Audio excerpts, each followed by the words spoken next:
Hello everybody and welcome to this XP Solutions XP Live webinar. My name is Nicole Highhausen. I'm the Sales and Marketing Manager here at XP Solutions and we're very glad you could join us today. Today's webinar will be an information-rich introduction to 2D modeling, and it's called 2D Modeling 101. So if that's what you're here to learn, you're in the right place. Today's presenter, who happens to be up early today in Brisbane, Australia, is Chris Huxley, Senior Flood Engineer for BMT WBM. Chris has over 15 years' experience in the field of flood modeling and floodplain management. In his current role, Chris has successfully carried out and managed over 20 major catchment-wide riverine and stormwater flood studies and floodplain risk management investigations in urban and rural localities throughout Queensland and New South Wales, Australia, as well as in California.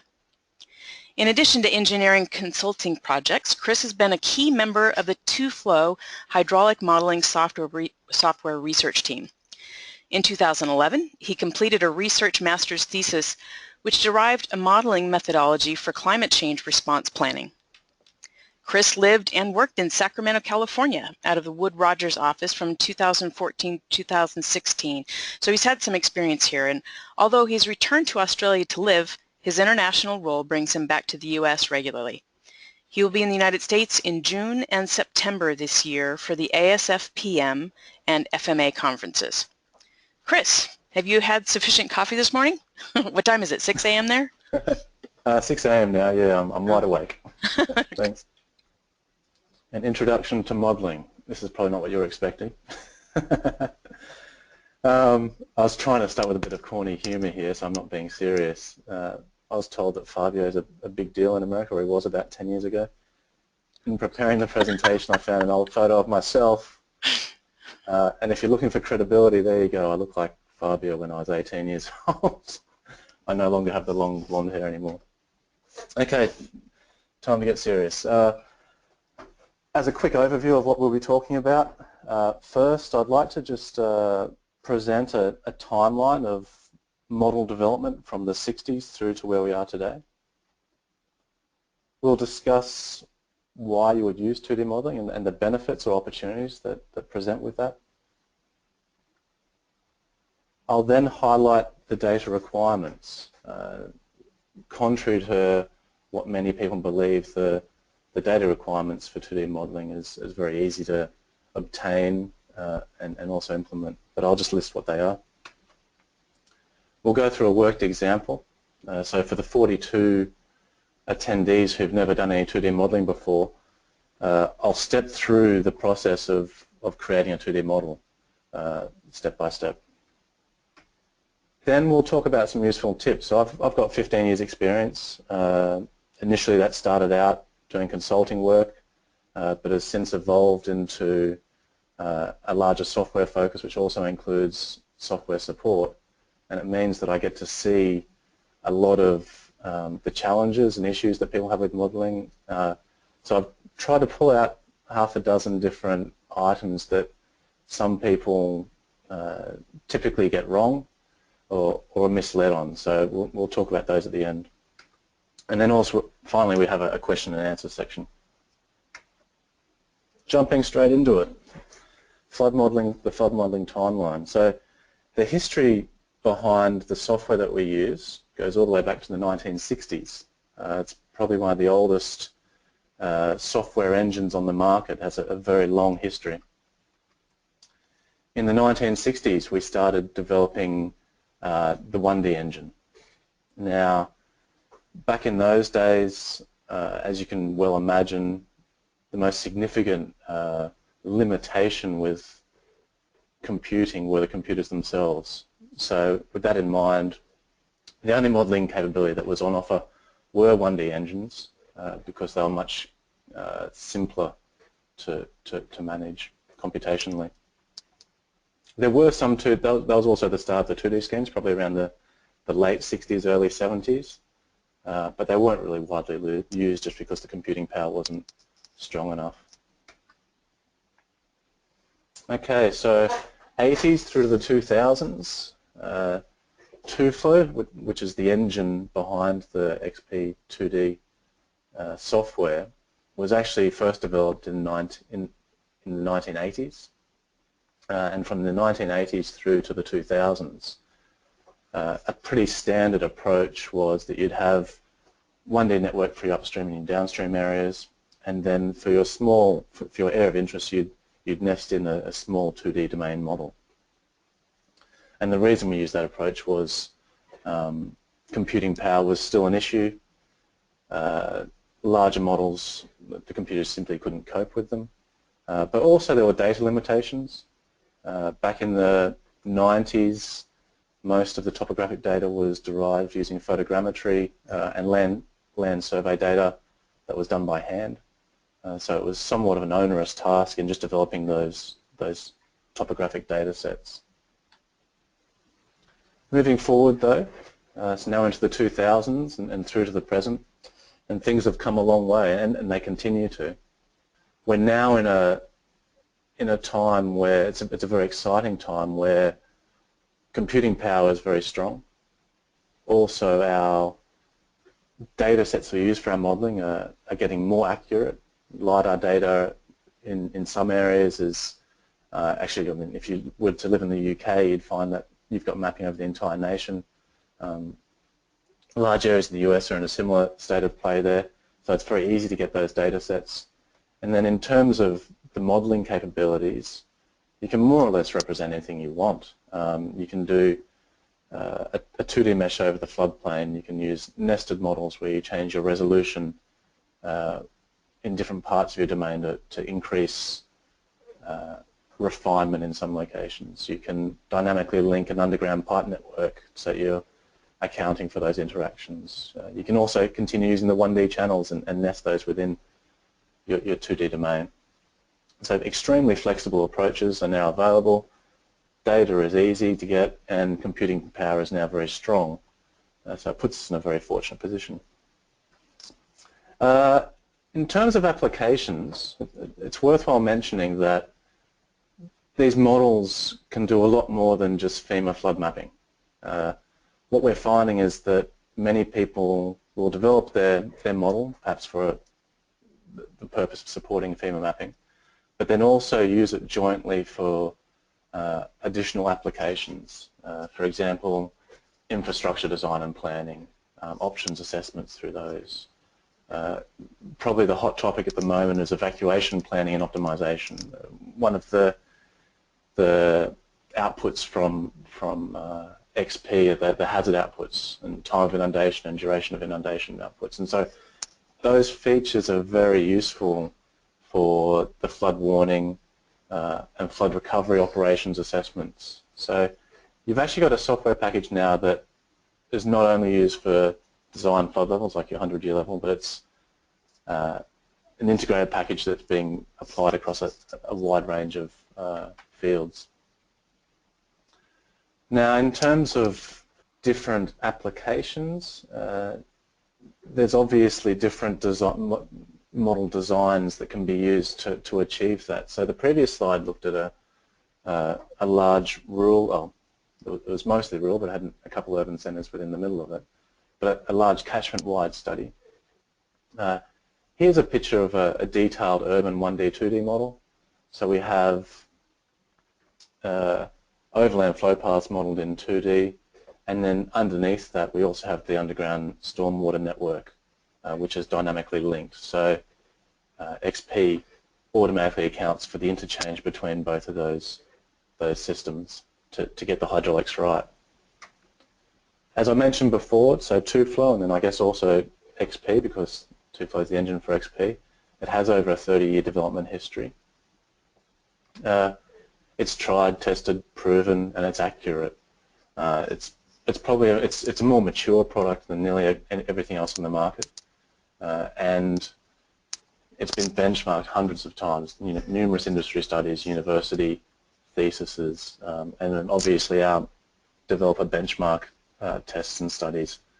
Whenever we do a release, we run over 1,000 models just to make sure that the benchmarking is still on par.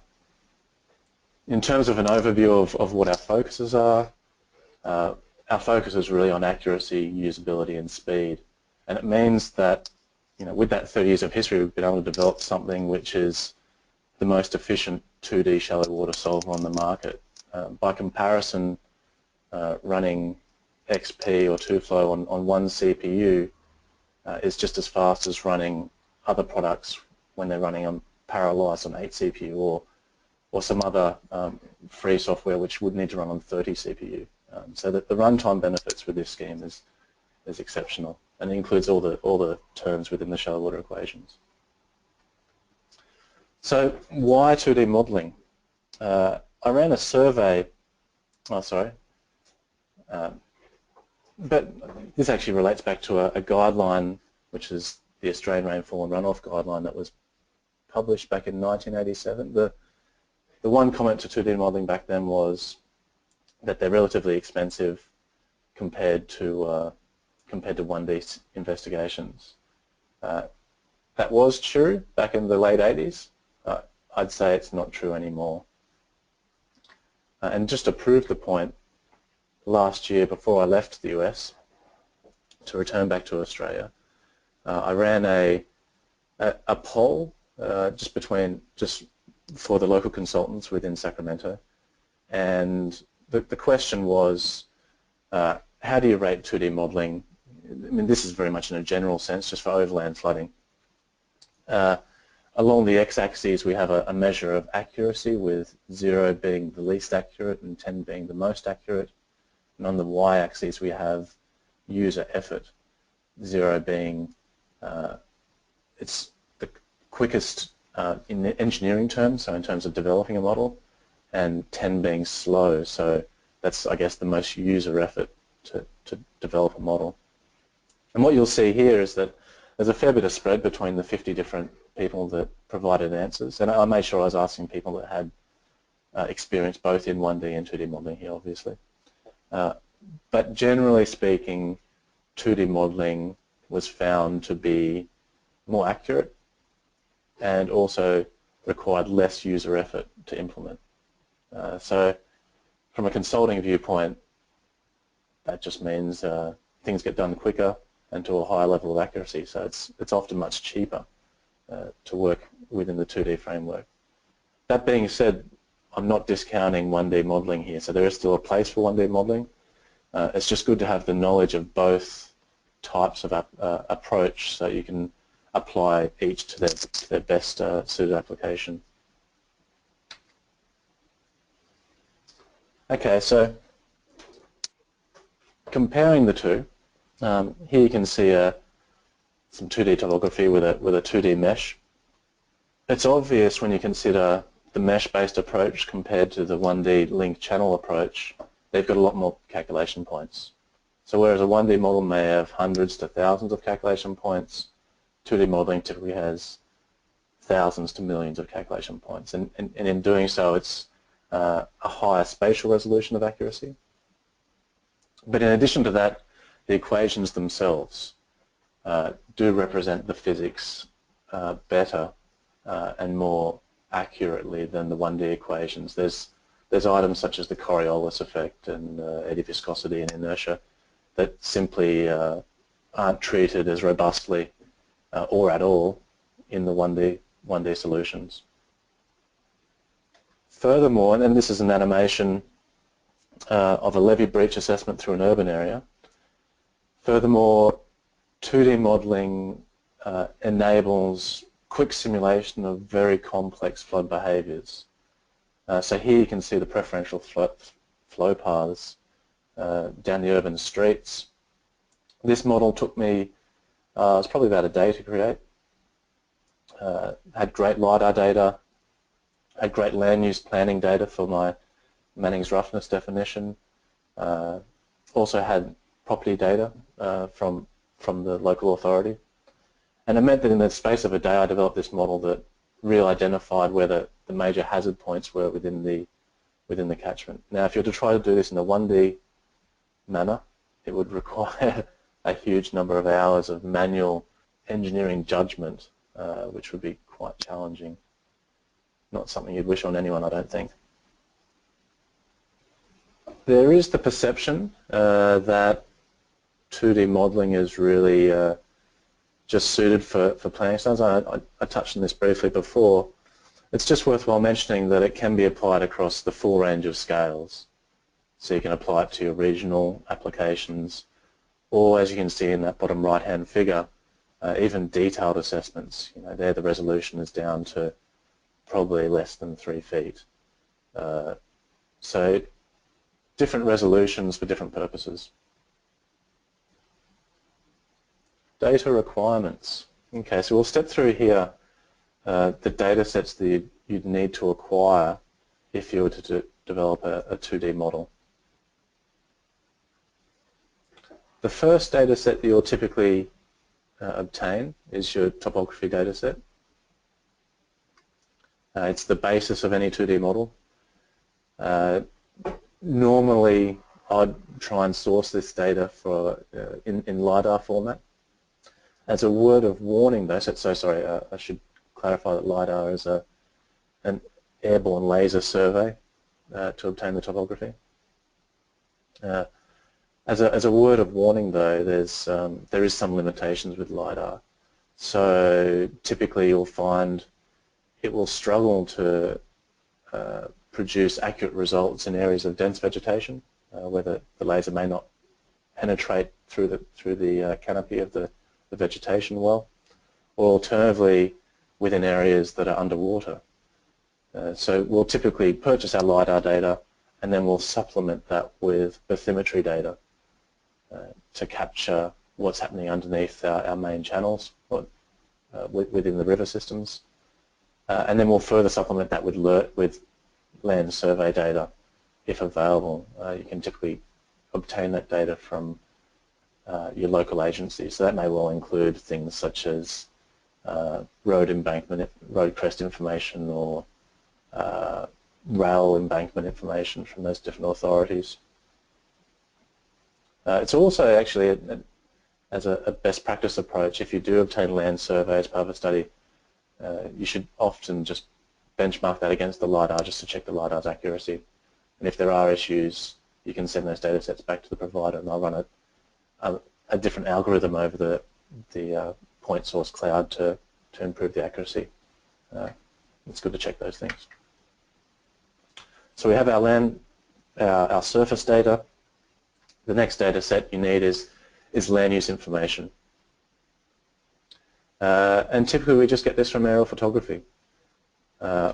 Alternatively, some councils, counties, cities, states may well have the land use data already digitized in GIS, and that GIS data can be imported directly into XP. So it saves getting an engineer to digitize that from aerial imagery. If you do go down the aerial photography path, sources of that data can be from, say, Bing, Google, or also approach your local or state agencies. Hey, Chris. Yeah. There is a question here about the LiDAR. Do you recommend raw LiDAR data or contours developed by a third party, hopefully the LiDAR contractor? Right, okay. It does, I guess, depend on the in-house capabilities. Raw data can be a huge data set, so some people may well struggle to even process that data set, and if that's the case, then you can rely on the data set provided by the LiDAR company. But in saying that, that's where I highly recommend to get manual survey data as well. You may well get your benchmarks for your region. I assume that you have benchmarks in Australia, in America. They tie into the local datum and just verify that against your LiDAR. And if it's wrong, then go back to them and say, oh, look, we found it was out by half a foot, can you please explain? And they'll typically work with you to get the most accurate solution. Okay, so we've now got our land surface data, we've got our land use data. The third piece of information we need is our boundary condition information. And this comes in the form of rainfall data, which you can enter directly into XP within a runoff, within a hydrology model form. or directly to the 2D model to represent a boundary condition. Alternatively, if you have regulated flows upstream, or even if you're extracting flows from other 1D models to bring into your 2D model, they can be obtained. And finally, the third common boundary condition data set is your downstream water level information. So if you're on the coast, a tidal data set. Finally, we have our 1D hydraulics. This is a bit of an optional item. Here there's two different types of structure that you'd be focusing on. You have your culverts, bridges, which typically provide conveyance through embankments. So you may have a highway which has a culvert underneath it. Or alternatively, you have your full underground pipe network, which is equally valid for inclusion in the model. And then if you want, you can actually also integrate rivers as open channels, as 1D open channels within your 2D domain as well. And that is applying that cross-section approach within the river, similar to, say, HECRAS, I guess. When I talk about 1D hydraulics, I like to remind people that some engineering judgment is required. So, for example, if the county gives you a data set that has 10,000 pipes in it, just consider the size of the pipes relative to the size of the event you're modelling as to what's necessary within your model. If you have an event which is producing 1,000 CFS flowing down a catchment, and you're trying to embed in pipes which are, say, I don't know, less than a foot diameter, I'd say that's pretty much a waste of time, because in most instances it really just won't have a significant effect on the overland hydraulics. Contrary to that as well, though, you need to remember that underground pipe networks and these drainage structures are often designed to mitigate past, I guess, flooding issues. So if you don't include the more significant features of these features in your model, you may well be misrepresenting your hydraulics, which could probably just over-represent the risk. Okay, so a quick summary. Data requirements have our surface data, boundary conditions, land use information, 1D hydraulics, and then finally simulation controls. So let's step through developing model, and we'll work through in this framework. So first we'll define our surface data, then boundary conditions, etc., etc. There is often, actually no, I won't say this with the answer, I'll just ask the question. How long does it take to run an 80,000 cell 2D XP model for a 72-hour simulation? For those who are technically minded, there's the CPU core that the model was run on. So it's an Intel i7 6700K CPU, and it's at 4.7 gigahertz frequency. And the model was run on a time step of 10 seconds. The right-hand side there shows you the inundation extent. So it's a rural floodplain, approximately 12 miles, probably by 12 miles by 6 miles. Just as some background information to this, as software developers, we're really keen to try and optimize all the hardware that goes with the software. So we've benchmarked probably in the order of 50 different computers, different CPU cards, to see how they impact on simulation time. And so if you are interested in purchasing hardware that's best suited to modeling, I really encourage you to contact the XP support team. They've got that information. They'll be able to send you the list so you can see what different cards produce different simulation efficiencies.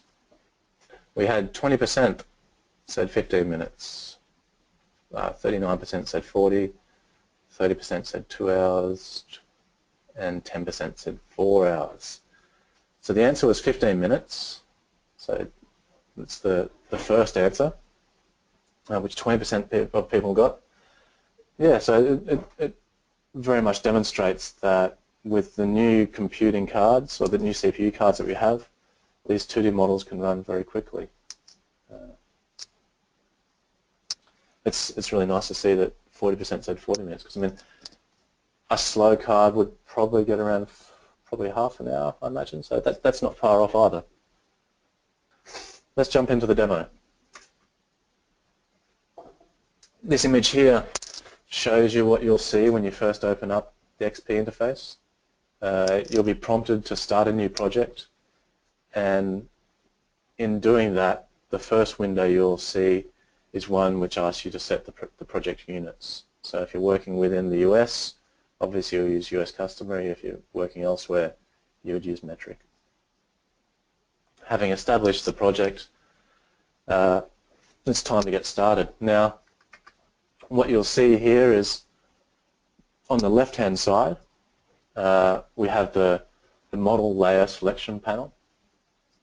Here you have the option of selecting or deselecting different elements of your model, and that'll turn on the viewing or turn off the viewing. If you wish to make an item editable, it's simply just a matter of left-clicking that item. And if you'd like to alter some of the properties, then often you'll just have to right-click it and it'll bring up those options. For example, there's a zoomed-in image of it. This is just via right-clicking. What you'll see here is that having right-clicked the grid extents layer, there's a variety of different options there, and there's the active and current scenario command selected. So within an XP model, you can have different elements made active or inactive within your actual simulation. On the right-hand side, we have our editing tool. So the left-hand side will control which data set you're editing within, and then the right-hand side is all your tools to actually digitize those features and work with those features within the interface. First thing most people do is import a background image. So you'll find this down the very bottom of the layer control. Here you can see the window that gets opened up if you start working within it. It's simply just a matter of importing an aerial image.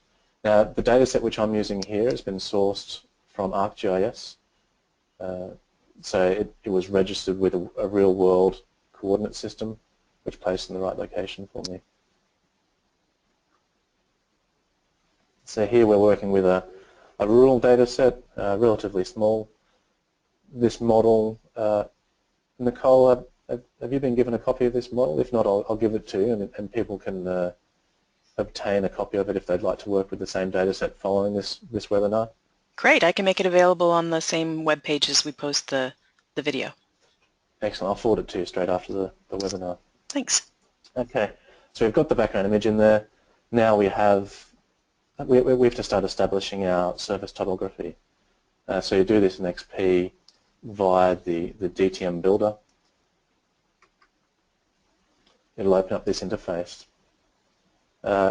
It's simply a matter of, in this instance I'm using an ASCII topography file, so I'll read that into XP, and it'll present the data set as such in a tabular format.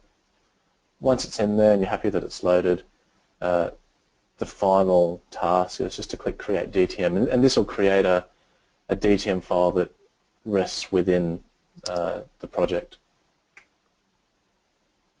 as you can see there. If you'd like to change the color symbology, you can do that by right-clicking the DTM that you're working with, and it'll give you a variety of options. Okay, so we've got our topography. The next thing to do is to define where our model will rest. So this is essentially a rectangular area within which you'd like the model to be placed. So clicking on the 2D model option, select grid extents. You'll use the polygon feature. simply to draw a polygon around the area of interest.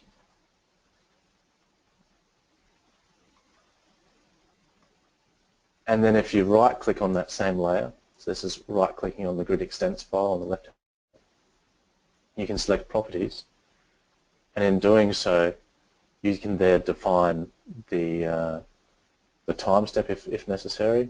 In this instance, I like doing it here because it means I can relate the time step to the cell size, and we'll talk about this later on. But you'll see there, so you can set the time controls, then also the line properties. So this is where you define your cell size. We're using this is actually using metric units, so it's a 4-meter cell size, or 12 feet.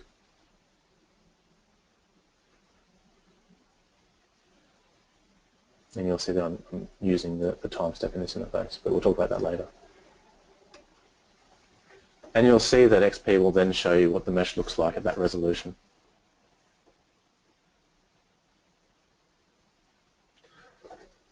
So we have our domain.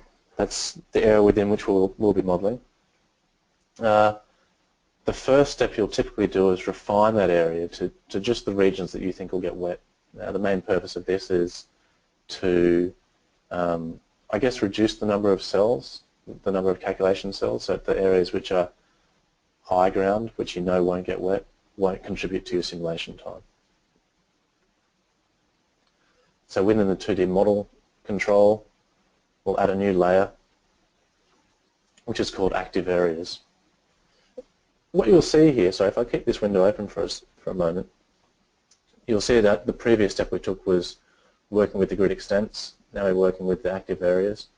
I like to work down this, essentially down this column of items when I'm defining my model. It's a very intuitive and easy way just to make sure you've got all the elements you need within your model, rather than jumping around. So we'll create our active areas. It's simply just a matter of using the polygon tool.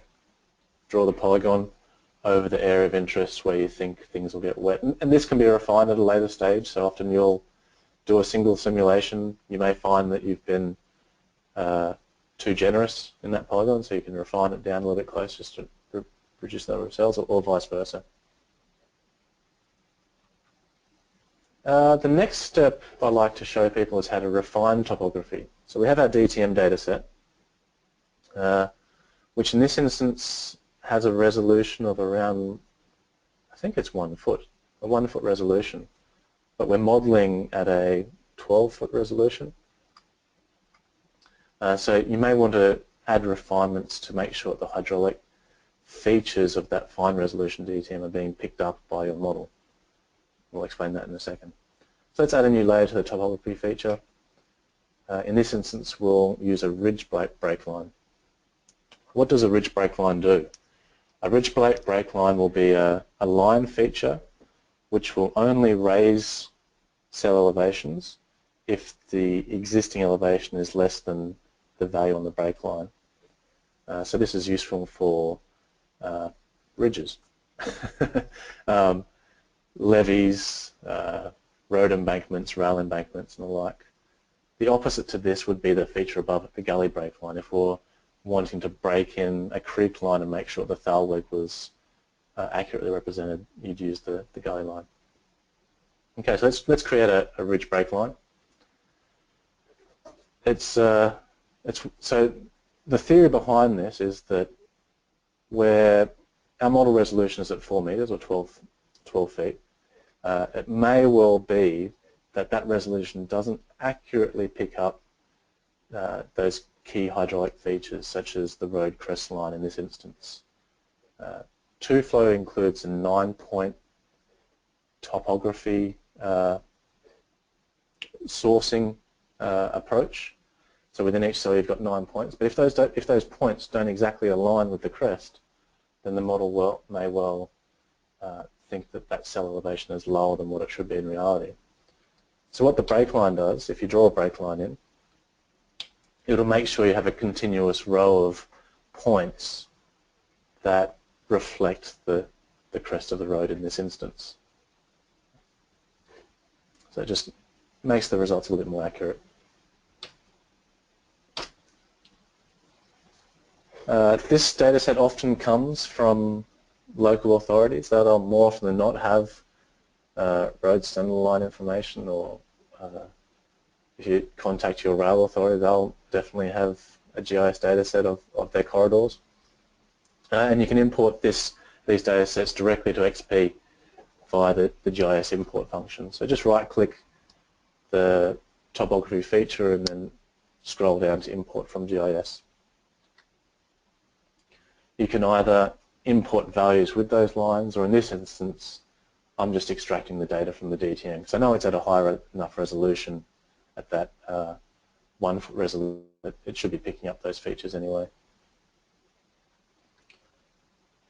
So it'll draw in add the lines, and then in this instance, those lines will sample that 1 foot DTM and correct the model elevations up to those levels if necessary. I should further clarify that it won't lower levels if the existing levels are already higher than the breakline. That's the benefit of the ridgeline. Next we have our land use definition. If you look up at the top left in the pull-down menu, you'll see you've got configuration options, select configuration, global data, and we'll just establish the values, the Manning's N values that should be applied to each land use type. This is done by selecting 2D land use. And you have to add each record. So here we're adding maintained grass.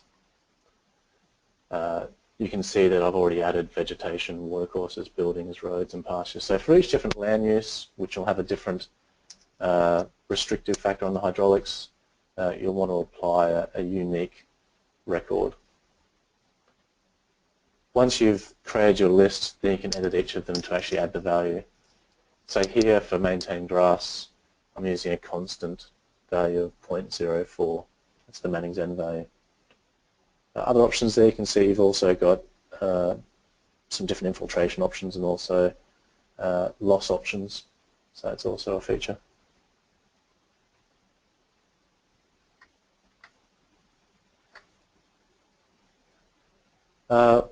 Once you've established the total number of land uses that you'd like to consider, the first thing you want to do is define the global value that you'll apply across your whole model, and then we'll overwrite that value with different regional inputs. So we do that via configuration, job control, 2D model settings, and under the general tab there you'll see there's an item called default land use category. So it's the second item down, and we're defining that as pasture.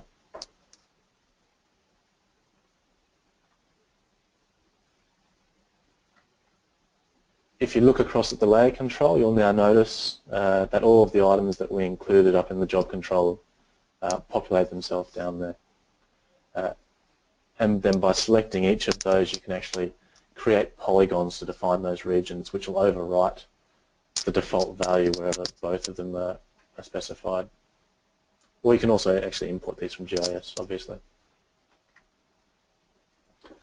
So here you can see that our data set. So I've set the default value across the whole model domain and then overwritten that value in discrete locations to represent the 6 different land use types that we're using.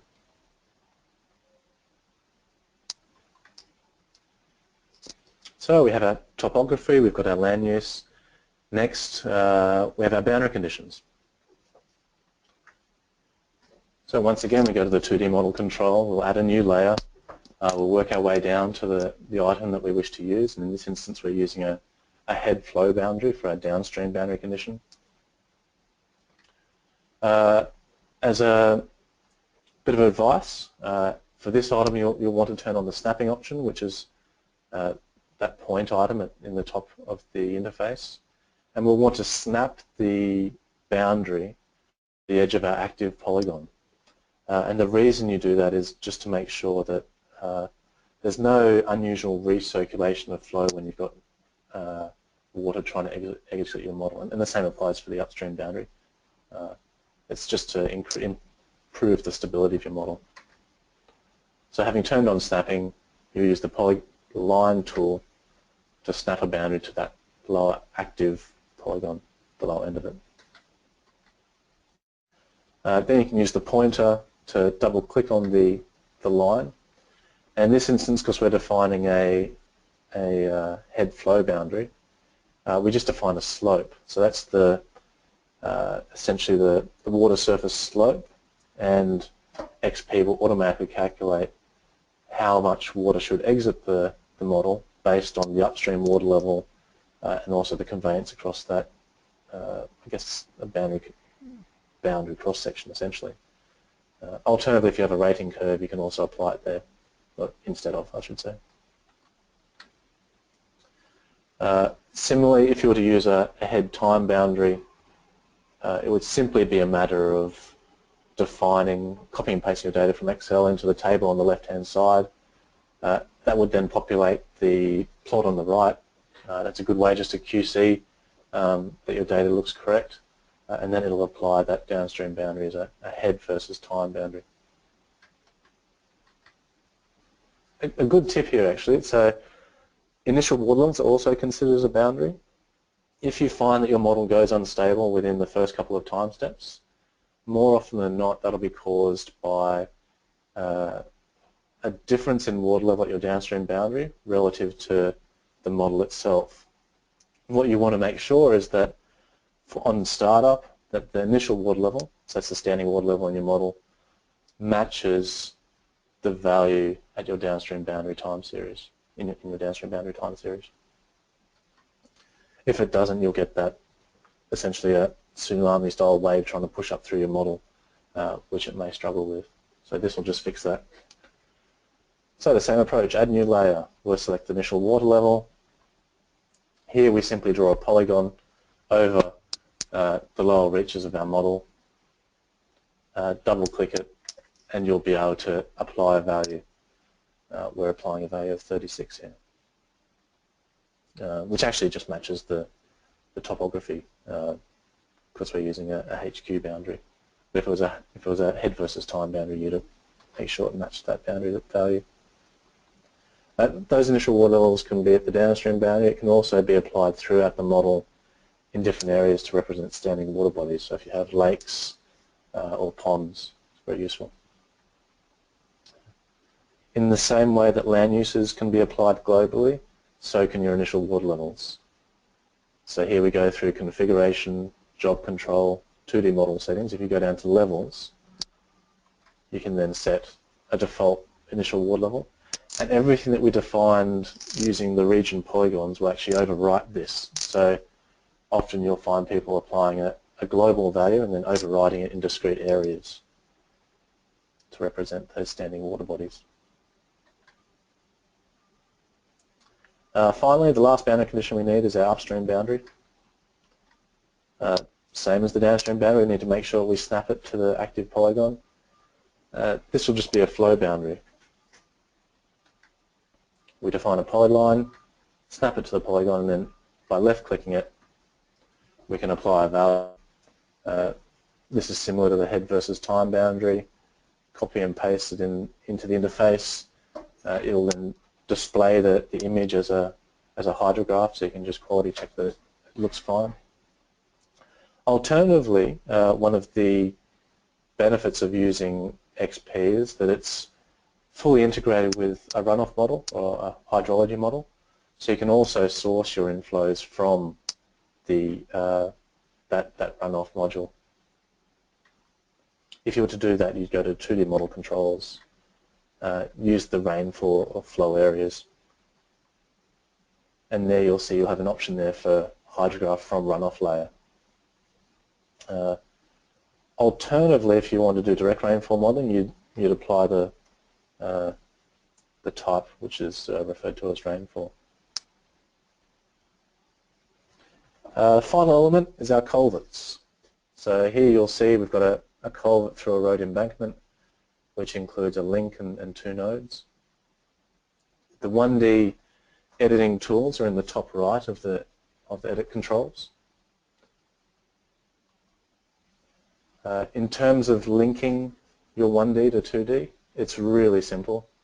If you're trying to represent a pipe through an embankment on the node, all you need to do is select link invert to 2D and then just set the elevations. So set the invert elevation of or this value here to the invert of the pipe. As a bit of advice here, in this configuration, the 2D cell elevation needs to be less than the 1D pipe elevation, otherwise it'll produce a warning. And then also set the spill crest, and the spill crest value in this instance is some hypothetical value which is above what you would consider the maximum water level would be, so you can just set it quite a bit higher. Now alternatively, if you're hoping to do stormwater network modeling, which is fully integrated with the 2D overland flow, all you need to do is select the link spill crest to 2D option. It's as simple as that.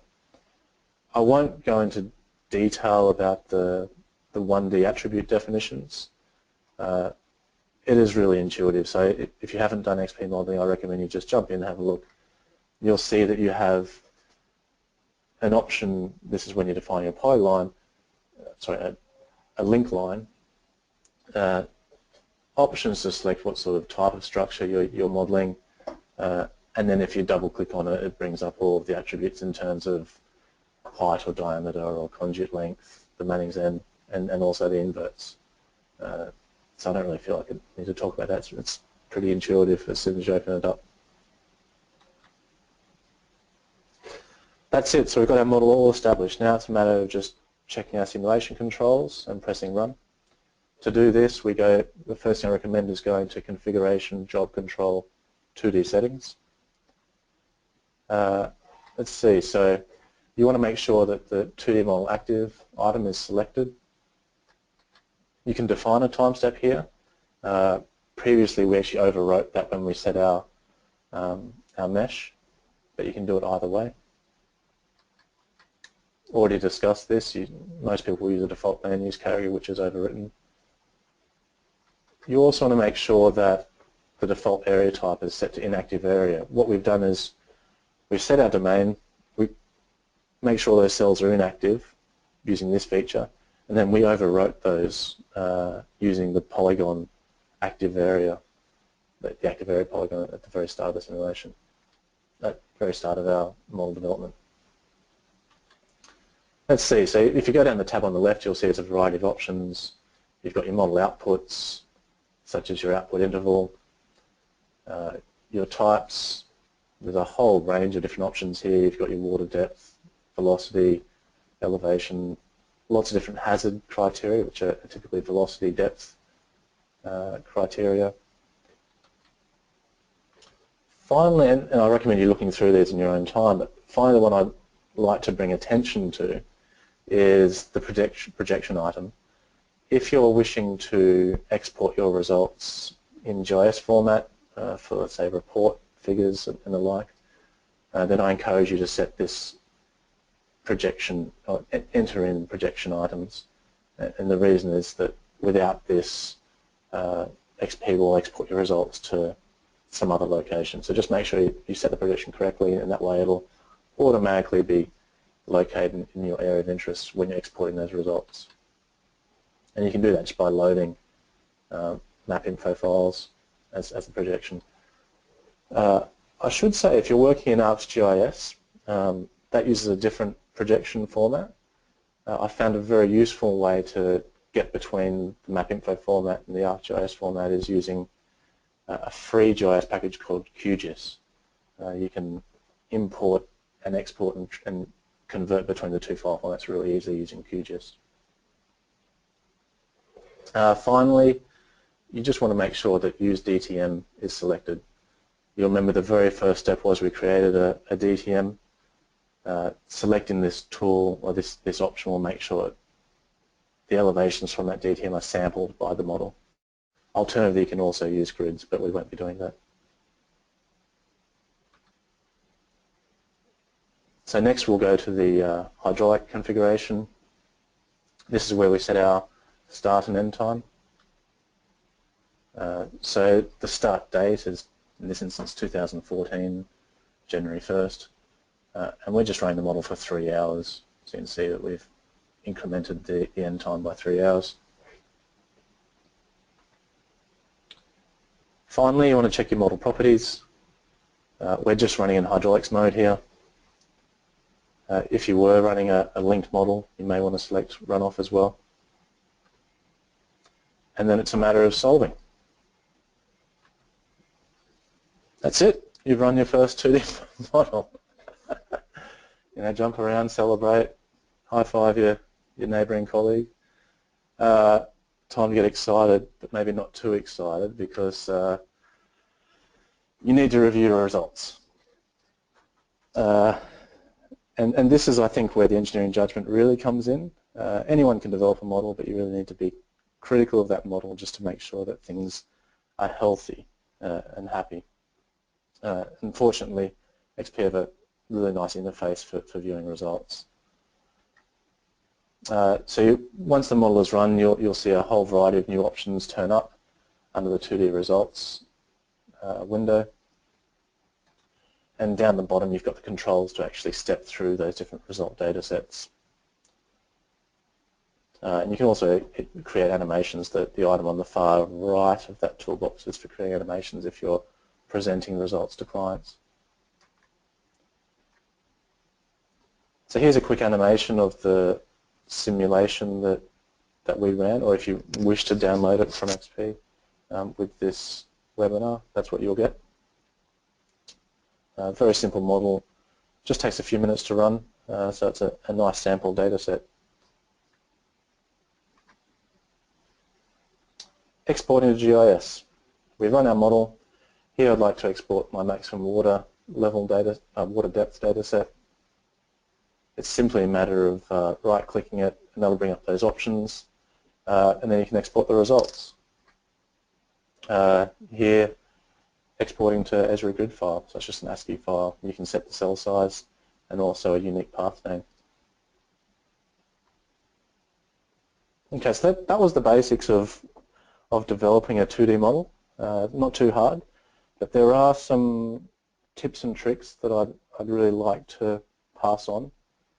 Errors or challenges that different modelers, or new modelers I guess, typically come across. The first thing I really want to make sure everyone considers is that the quality of your input data has a direct impact on the quality of your results. It's the old saying of rubbish in equals rubbish out.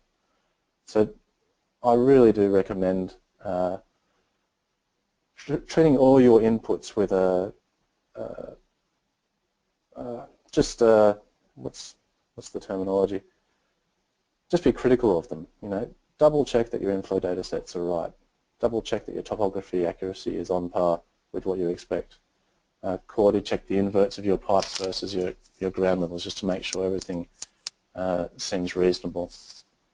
And if you get into the habit of doing that before you go through the course and path of developing an entire model, so you do it iteratively when you enter each data set in, you'll save yourself an immense amount of time trying to debug issues at the end of a study. It's much quicker and easier doing it before you create the model. The next question I often get is, what model time step should I use? Inflow and XP are one of the most stable models you'll get out there. You'll see all the different software vendors talk about current numbers, and that they've got stability underneath a current number of 1 is pretty common. Inflow is typically stable from a current number of, say, about 7 down to, well, it exhibits time step convergence, so you can go as low as you want, you'll get similar results. But in saying that, running at a smaller time step just means that there's more calculations, so your models take a lot longer to run. So here's the guide I like to work with. When you're working in US units, the typical range will be 0.15 to 0.05 of the cell size. So if you're working with a 30-foot resolution model, your time step should typically be within the range of 5 to 2 seconds. Now, if you're having to run the model at a smaller time step than that just to achieve stability, I often recommend people, rather than just lowering that time step, which is the simplest thing to do. Try and identify the cause of the instability. More often than not, what you'll find is that the location where it goes unstable will align with a piece of topography data or a pipe or an error in your boundary condition that doesn't really represent the realistic condition. So it's almost a way of quality checking the data inputs by working within this time set range. For example, often a DTMA will have a hole in it. Now if you're working at an elevation of, let's say, your town is at 500 feet elevation, but there's a hole in your DTM, the model will actually essentially try and drop water from 500 feet down to 0 feet. It's a waterfall. And to resolve that in a stable solution, you'll need to run a very small time step. Now, it's much smarter to find that error, fix it, and then you'll be able to run your model at a more reasonable time step, and it'll run a lot quicker. Model resolution. This requires some engineering judgment. You know, too fine or too coarse, which way do you go? The main piece of advice I have for people here is just consider the problem at hand and just try and adequately represent the key features. So for instance, if your focus is on urban drainage, then you'll obviously need to use a much smaller cell size to represent those preferential flow paths down the streets than you would if you're doing a rural model, which can accommodate for much larger cell sizes because your topography doesn't really change all that much spatially by comparison. I have come across some models in urban areas that use a very large cell size. That can be a little bit inappropriate in some instances. So often you need to go down to a smaller cell size. The key term to look up here is spatial convergence. So often what I'll recommend people to do is start with the cell size that you think you want to use, and then halve it. And check the results between two, or halve it and double it and check the results between both all the simulations. If you find that halving the cell size doesn't really change the hydraulics all that much, then there's really no extra benefit in doing it. So that means you can write that higher cell size that adequately represents the features you're trying to model, which will give you faster running times. Generally speaking, I find new users tend to go too fine. More experienced modelers know these sensitivities and will actually go for the largest, more appropriate cell sizes. But it does take some user judgment. That's why the sensitivity testing is great to build that knowledge, I guess. Obviously, the resolution also impacts the simulation time, more so than what you may think.